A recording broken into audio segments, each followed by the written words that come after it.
شکر اصل میں ایک جذبہ ہے کہ جو کسی کے ساتھ اگر کسی نے خیر کیا ہو، بھلائی کی ہو، احسان کیا ہو، کسی تکلیف سے اس کو بچایا ہو، چھٹکارا دلایا ہو، تو ایک جذبہ پیدا ہوتا ہے انسان کے قلب کی گہرائی سے. اب اسے ہم جذبہ تشکر کہیں گے، جذبہ امتنان کہیں گے.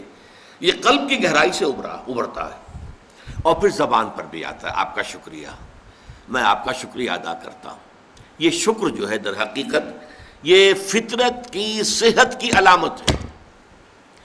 اگر فطرت صحیح ہے تو شکر لازماً ہوگا، اور اگر شکر نہیں ہے تو معلوم ہوا کہ فطرت مسخ ہو چکی ہے. آپ کے ساتھ کسی نے بھلائی کی اور آپ کے اندر یہ جذبہ بھی پیدا نہیں ہوا. یہ تو حیوانات تک کے اندر ہے. آپ کسی پیاسے جانور کے سامنے پانی رکھیے، کوئی بکری ہو، کوئی اور ہو، کوئی گائے ہو، پیاسا ہو، بندھا ہوا ہے، وہ تو ادھر ادھر دوڑ کر اپنی پیاس پوری نہیں کر سکتا. بالٹی میں پانی رکھ دیجیے، وہ پی کر پھر وہ آنکھیں اٹھا کر آپ کو دیکھے گا. وہ جانور تو اس کی آنکھوں کے اندر سے آپ کو جذبہ تشکر چھلکتا ہوا نظر آئے. اسی معنی میں عجیب بات یہ ہے، عین، عین کہتے ہیں آنکھ کو، اور عین کہتے ہیں چشمے کو بھی. عرب کہتے تھے عین شکرا، وہ چشمہ جس میں سے پانی خود بخود ابل رہا ہو، نکل رہا ہو، نیچے سے زمین سے ابلتا ہو، عین شکرا. اور دابۃ شکور کہتے تھے ایسے حیوان کو.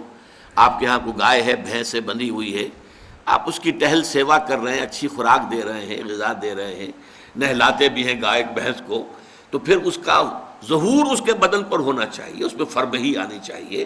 تو اس کو کہیں گے دابۃ شکور. یہ شکر گزار جانور ہے کہ اس کے ساتھ جو بھلائی ہو رہی ہے، جو خیر ہو رہا ہے، اس کے نتائج اس پر ظاہر ہو رہے ہیں.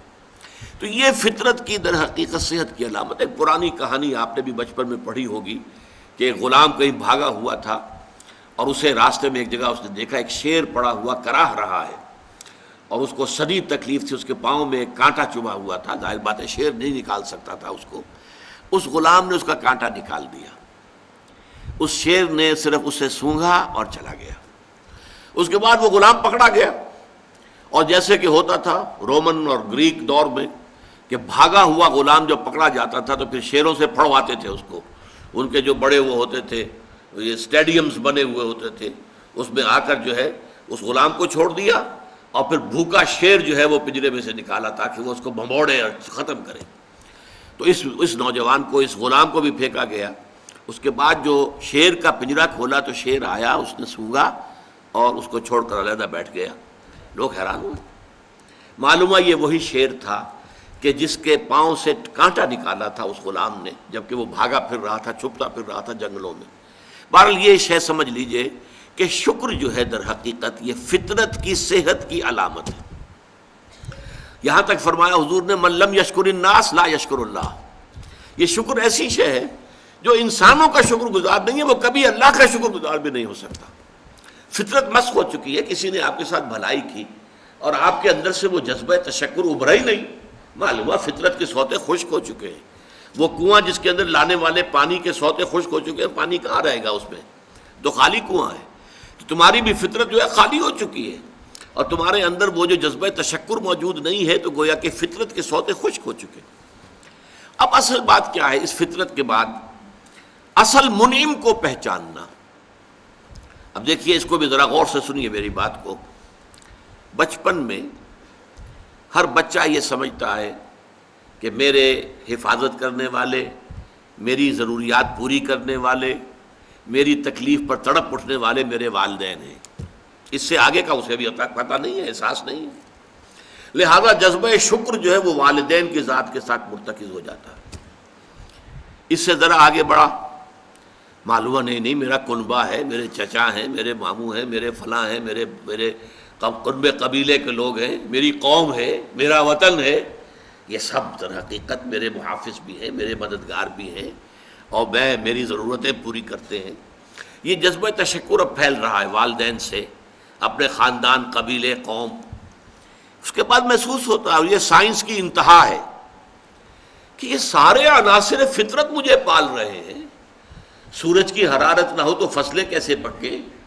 سورج کی حرارت نہ ہو تو یہ ہوا، یہ بادل کیسے اٹھے؟ سمندروں سے بخارات. ہوائیں نہ چلیں تو یہ کیسے جو ہے بادل یہاں تک آئیں؟ اور بارش برسے اور پھر میرے لیے گندم جو ہے وہ پیدا ہو، تو کائنات پوری مجھے پال رہی ہے. اور اس میں سب سے بڑی شے جو ہے، یہ سائنس کا یوں سمجھ لیجیے کمال ہے، سب سے بڑی شے سورج ہے. اس لیے کہ یہ بھی کہنا ہے کہ زمین سورج ہی سے ٹوٹا ہوا ایک ٹکڑا ہے، اسی سے سپلنٹر ایک علیحدہ ہوا اور اس کے گرد گھومنا شروع کر دیا. واللہ عالم، یہ علیحدہ بحث ہے، یہ کاسمولوجی کی بحث ہے. لیکن یہ ہے کہ بہرحال ہم جانتے ہیں یہ شکر کا جذبہ پھر آ کر مرتکز ہوتا ہے یہ تمام مظاہر فطرت کے اوپر. اب اس کے بعد صرف ایک چھلانگ لگانے کی ضرورت ہے، وہ چھلانگ جو حضرت ابراہیم نے لگائی تھی. سورہ انعام میں ذکر ہے، انہوں نے ایک تارے کو دیکھا تو کہا اچھا شاید یہ میرا رب ہے. جب وہ ڈوب گیا، غروب ہو گیا، تو نہیں میں تو غروب ہونے والے کو تو رب نہیں مان سکتا. پھر چاند کو دیکھا، وہ بڑا روشن تھا، بہت بڑا تھا، اچھا یہ رب ہے. جب وہ بھی ڈوب گیا، کہا نہیں اگر میرے رب نے مجھے ہدایت نہ دی. پھر دیکھا سورج کو، ھذا اکبر ھذا ربی ھذا اکبر. فلما افلت، پھر جب وہ بھی غروب ہو گیا تو پھر اس کے بعد جو چھلانگ لگائی انہوں نے کیا، انی وجہت وجہی للذی فطر السماوات والارض حنیفا. میں نے اب اپنا رخ کر لیا ہے، اپنا چہرہ کر لیا ہے رخ پر اس ذات کے جس نے آسمانوں اور زمین کو پیدا کیا ہے، جو سورج اور چاند اور ستاروں کا پیدا کرنے والا ہے. حنیفاً، یکسو ہو کر. وما انا من المشرکین، اور میں ہرگز مشرکوں میں سے نہیں ہوں. یہ ہے عقل کی آخری چھلانگ. سورج بھی ایک نظام میں جکڑا ہوا ہے، کسی اور نے اس کا نظام بنایا ہے، اس کی حیثیت کچھ ہے ہی نہیں.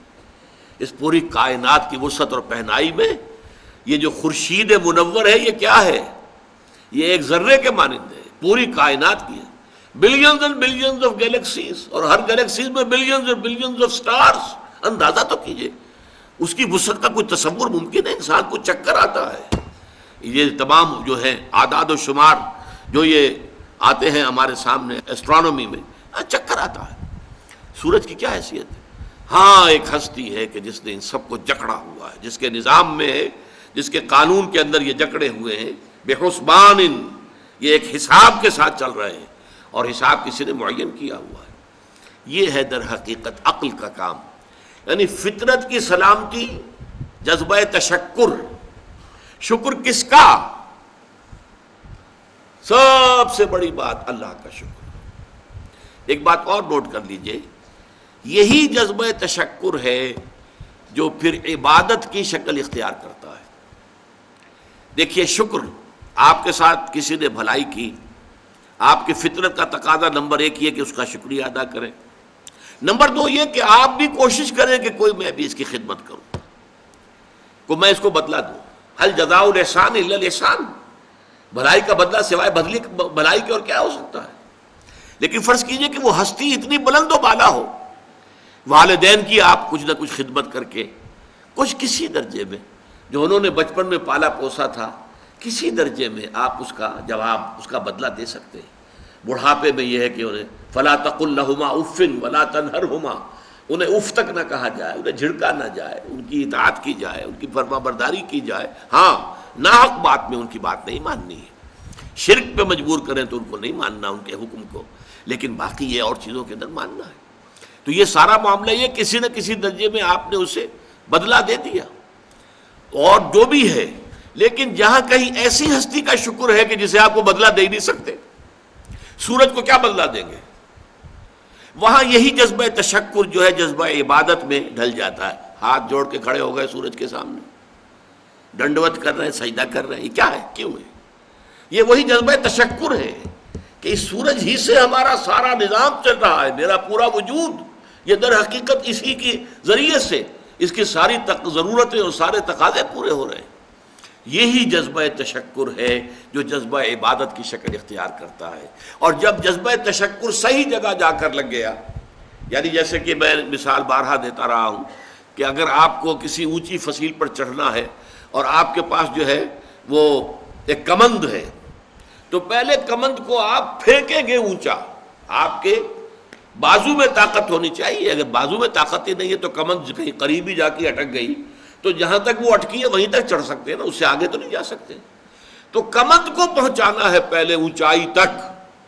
اب دیکھیے اس کو اقبال نے کہا ہے یزداں بکمند آور، اے ہمت مردانہ، تمہاری کمند یزداں کے ساتھ جا کر جڑے، اللہ کو پہچانو۔ تمہاری عقل کا جو ہے در حقیقت امتحان یہ ہے کہ اصل منعم حقیقی، اصل محسن حقیقی، اس کے انعامات، اس کے احسانات، اس نے تمہیں پیدا کیا، تمہاری ضرورت کی چیزیں پیدا کی۔ ان تعدوا نعمت اللہ لا تحصوها، اگر تم اللہ کی نعمتوں کو گننا چاہو کبھی احسان نہیں کر سکتے، کبھی ان کی گنتی نہیں کر سکتے۔ اس کے لیے تمہارا جذبہ شکر جو ہے وہ ڈھل جانا چاہیے جذبہ عبادت میں۔ اور یہاں اس رکوع کے اعتبار سے اس کے جو سب سے بڑا مظہر ہے وہ اب آ رہا ہے، وَإِذْ وَلَقَدْ آتَيْنَا لُقْمَانَ الْحِكْمَةَ أَنِ اشْكُرْ لِلَّهِ، أَنِ اشْكُرْ لِلَّهِ، گویا کہ حکمت کا تقاضا یہ کہ شکر کا جذبہ اللہ تعالیٰ کی ذات کے ساتھ وابستہ ہو جائے۔ وَمَنْ يَشْكُرْ فَإِنَّمَا يَشْكُرُ لِنَفْسِهِ، اور جو کوئی شکر کرتا ہے وہ اپنے بھلے کو کرتا ہے۔ اللہ کا کوئی کام نہیں بنتا اس سے، اللہ کی کوئی ضرورت پوری نہیں ہوتی، وہ ضرورت سے مبرہ ہے، منزہ ہے، اعلیٰ ہے، عرفہ ہے، اس کی کوئی ضرورت نہیں، احتیاج ہے ہی نہیں، وہ محتاج نہیں ہے، وہ تو غنی ہے۔ تو اس لیے فرمایا من یشکر فانما یشکر لنفسہ، لنفسہ سے مراد کیا ہے؟ اگر آپ کے اندر جذبہ شکر ہے اور وہ جذبہ تشکر جا کر ذات باری تعالیٰ کے ساتھ منسلک اور ملحق بھی ہو گیا ہے، اب آپ کی شخصیت کا ترفع ہوگا، شخصیت ابھرے گی، شخصیت اپچے گی، شخصیت کی ترقی ہوگی، شخصیت میں ترفع پیدا ہوگا، بلندی آئے گی، تعمیر سیرت جسے کہتے ہیں، جسے اقبال تعمیر خودی کہتا ہے۔